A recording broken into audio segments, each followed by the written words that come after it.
Voilà.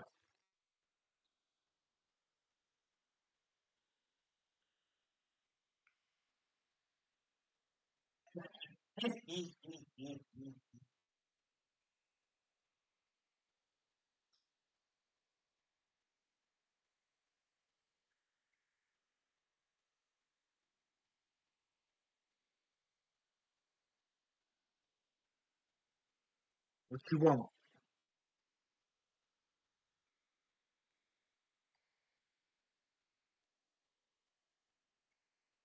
You want a heavy plate?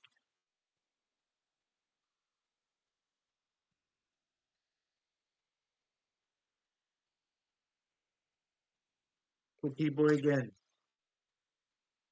See if it works this time.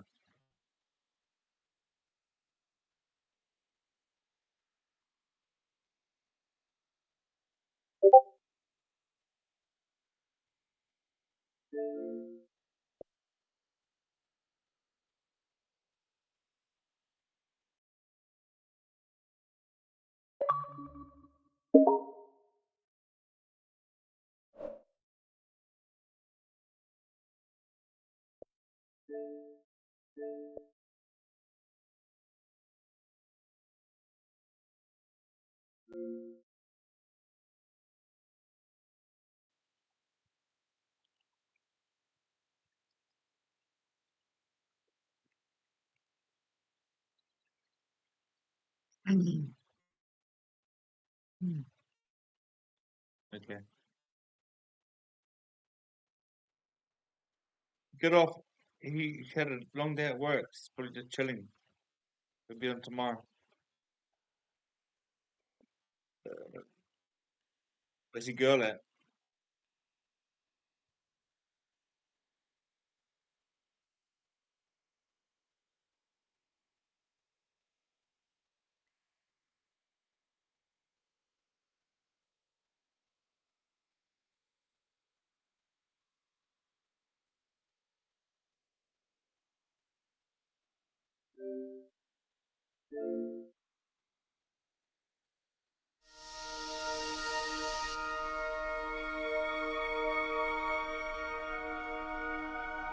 Lovely.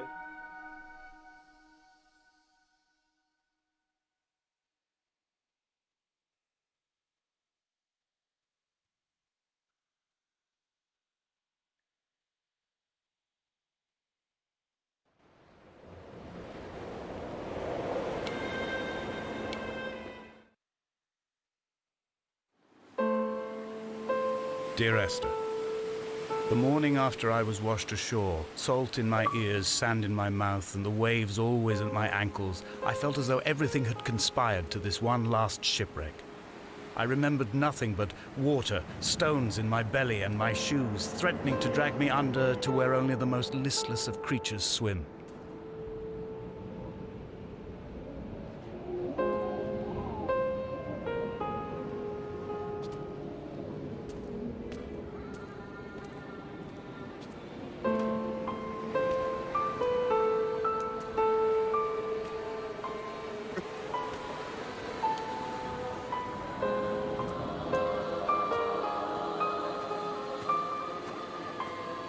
And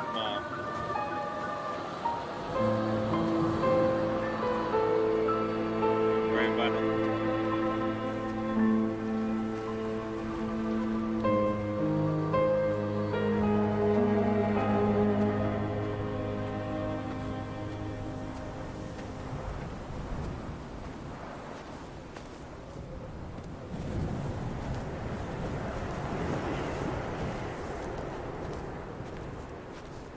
Donnelly reported the legend of the hermit, a holy man who sought solitude in its most pure form. Allegedly, he rode here from the mainland in a boat without a bottom, so all the creatures of the sea could rise at night to converse with him. How disappointed he must have been with their chatter. Perhaps now, when all that haunts the ocean is the rubbish dumped from the tankers, he'd find more peace. They say he threw his arms wide in a valley on the south side, and the cliff opened up to provide him shelter.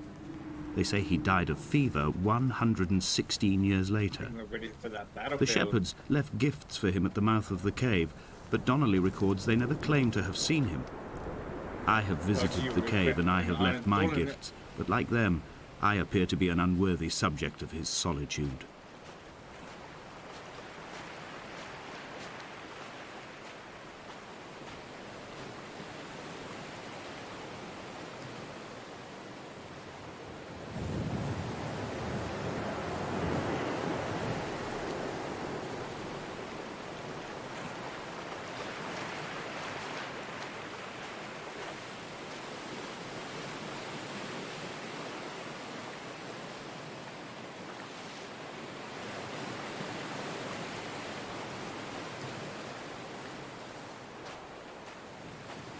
Oh yeah, in there. Okay.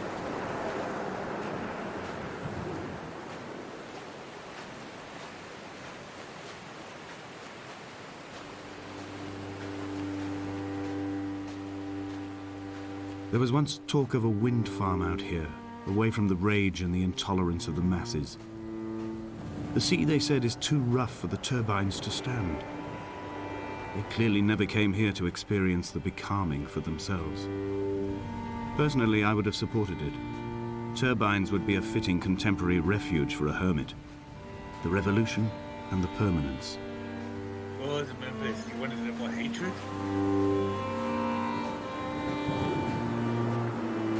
What was the angry place?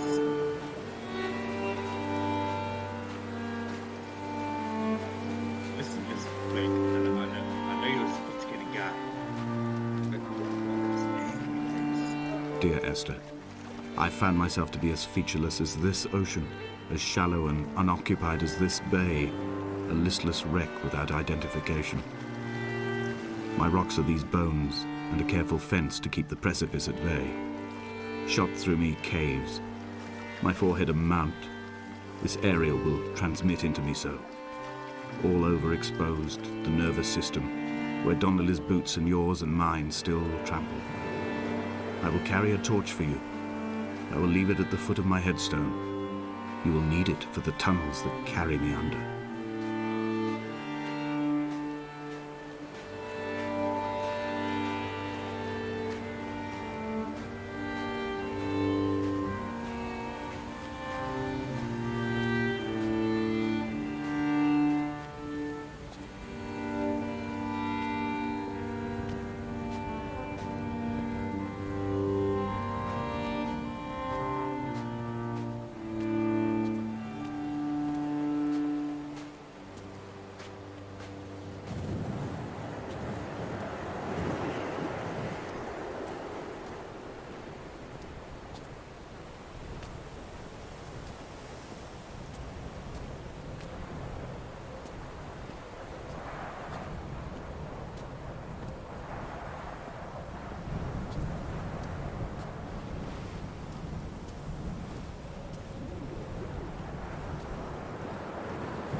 A wonderful sight.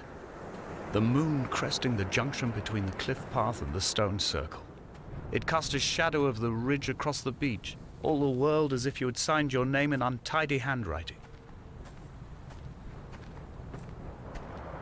Yeah. Oh. Yeah, you and us, man.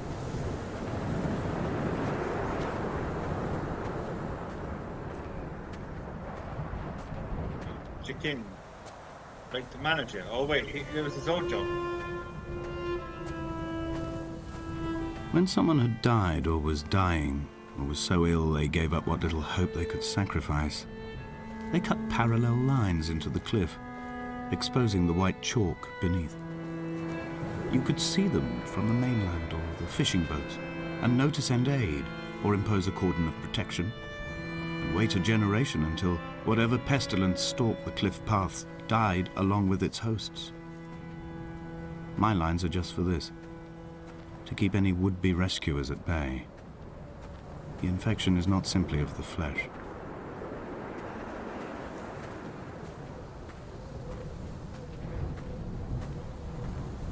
We are not like Lot's wife, you and I. We feel no particular need to turn back.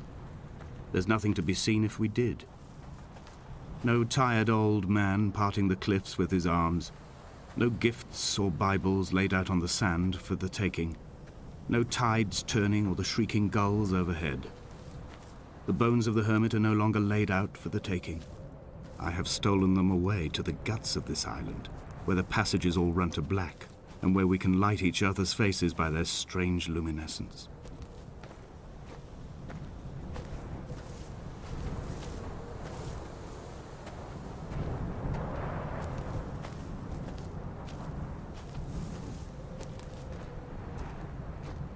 Dear Esther, I met Paul. I made my own little pilgrimage. My Damascus, a small semi-detached on the outskirts of Wolverhampton. We drank coffee in his kitchen and tried to connect to one another.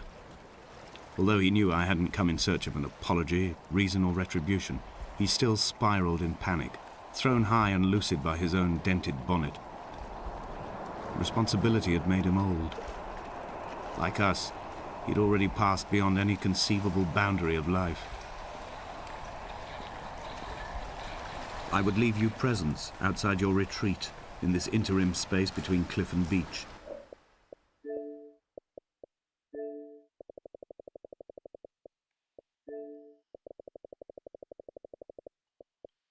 Driven mad by the chatter of the sea creatures.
The vegetation here has fossilized from the roots up. To think they once grazed animals here, the remnants of occupation being evidence to that. It is all sick to death. The water is too polluted for the fish, the sky is too thin for the birds, and the soil is cut with the bones of hermits and shepherds. I've heard it said that human ashes make great fertilizer, that we could sow a forest from all that is left of your hips and ribcage, with enough left over to thicken the air and repopulate the bay.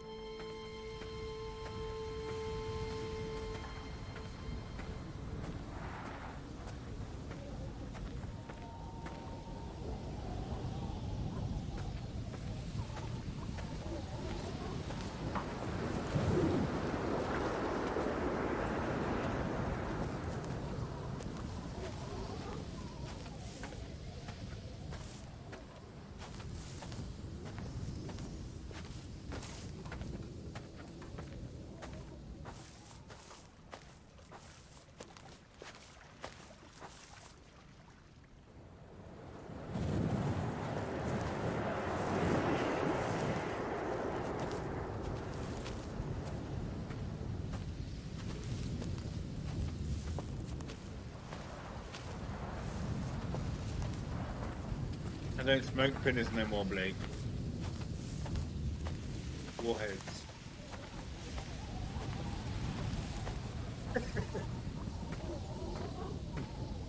No, I haven't had a phone in a long time.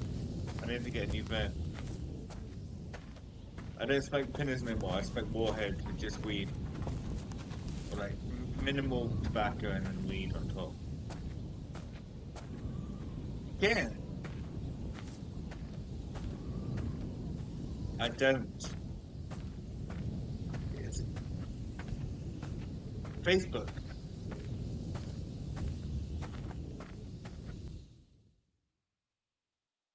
I know, back on holiday, and they stopped charging when I Dear got back. Esther, I have now driven the stretch of the M5 between Exeter and They Bristol stopped over charging, 21 so I haven't times. bothered to get a new one. But although I have all the reports and all the witnesses, more and have pictures of cross-referenced them me. within a millimetre using my ordnance survey maps, I simply cannot find the location. I mean, it's You'd a humble think life. there would be marks to serve as some evidence. It's somewhere between the turn-off for Sanford and the welcome brake services. nice not having But a although phone. I can always see it in my rear-view mirror, I have as yet been unable to pull ashore.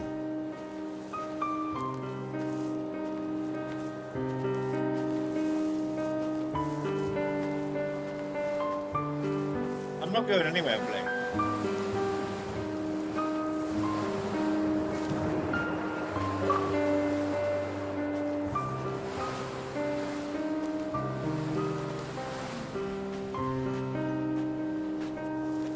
Yeah, sure.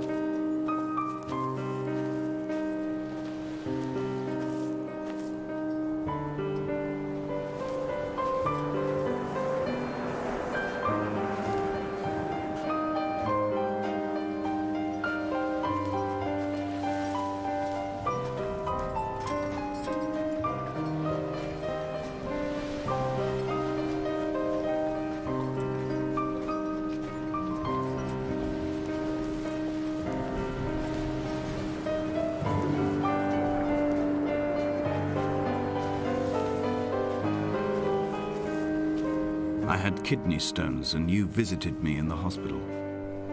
After the operation, when I was still half submerged in anesthetic, your outline and your speech both blurred. Now my stones have grown into an island and made their escape, and you have been rendered opaque by the car of a drunk.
I've begun my ascent on the green slope of the western side.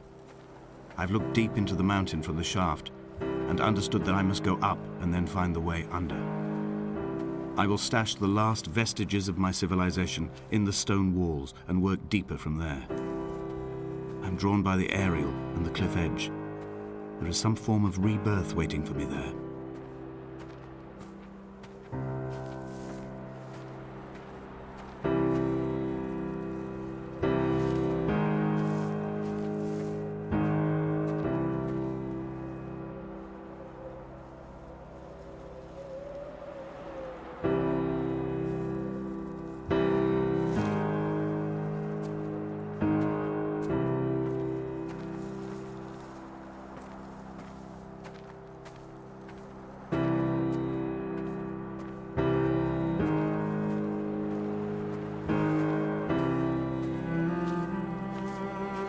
The bothy was constructed originally in the early 1700s.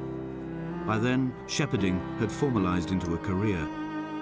The first habitual shepherd was a man called Jakobsen, from a lineage of migratory Scandinavians. He was not considered a man of breeding by the mainlanders. He came here every summer whilst building the bothy, hoping eventually that becoming a man of property would secure him a wife and a lineage. Donnelly records that it did not work. He caught some disease from his malcontented goats and died 2 years after completing it. There was no one to carve white lines into the cliff for him either.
In a footnote, the editor comments that at this point, Donnelly was going insane as syphilis tore through his system like a drunk driver. He's not to be trusted. Many of his claims are unsubstantiated, and although he does paint a colourful picture, much of what he says may have been derived directly from his fever. But I've been here, and I know, as Donnelly did, that this place is always half imagined. Even the rocks and caves will shimmer and blur with the right eyes.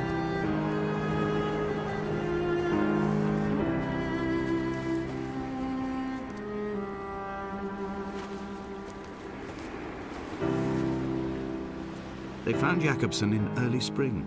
The thaw had only just come. Even though he'd been dead nearly 7 months, his body had been frozen right down to the nerves and had not even begun to decompose. All around him, small flowers were reaching for the weak sun. The goats had adjusted happily to life without a shepherd and were grazing freely about the valley. Donnelly reports they hurled the body in fear and disgust down the shaft, but I cannot corroborate this story.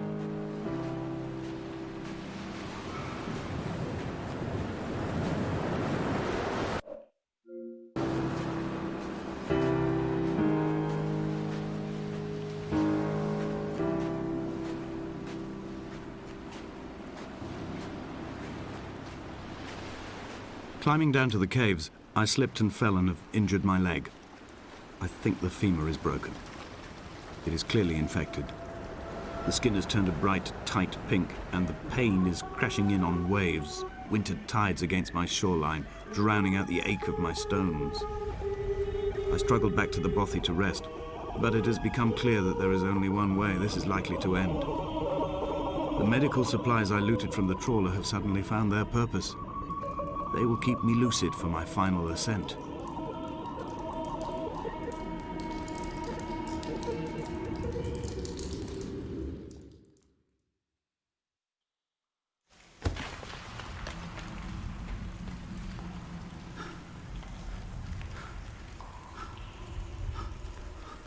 Did Jakobsen crawl this far? Can I identify the scratches his nails ruined into the rocks? Am I following him cell for cell, inch for inch? Why did he turn back on himself and not carry through to the ascent?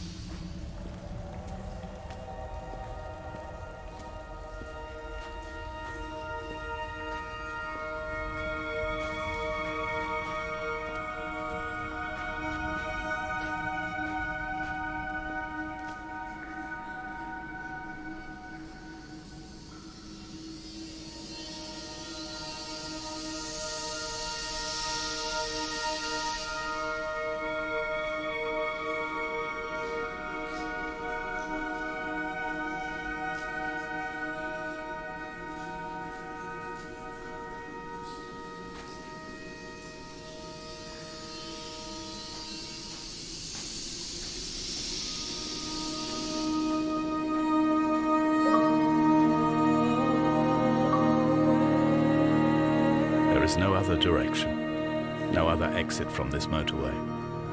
Speeding past this junction, I saw you waiting at the roadside, a one last drink in your trembled hands.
I am traveling through my own body, following the line of infection from the shattered femur towards the heart.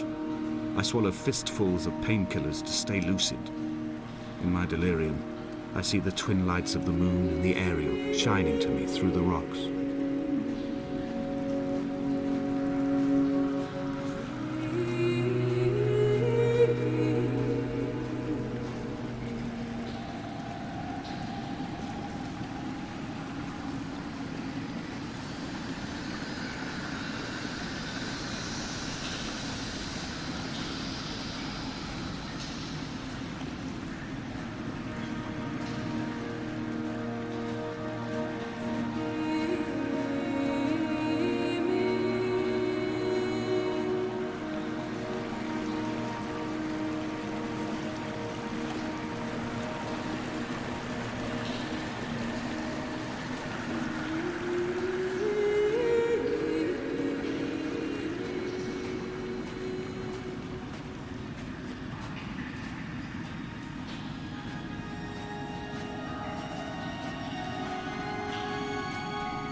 When I was coming round from the operation, I remember the light they shone in my eyes to check for pupil contraction. It was like staring up at a moonlit sky from the bottom of a well. People moved at the summit, but I could not tell if you were one of them.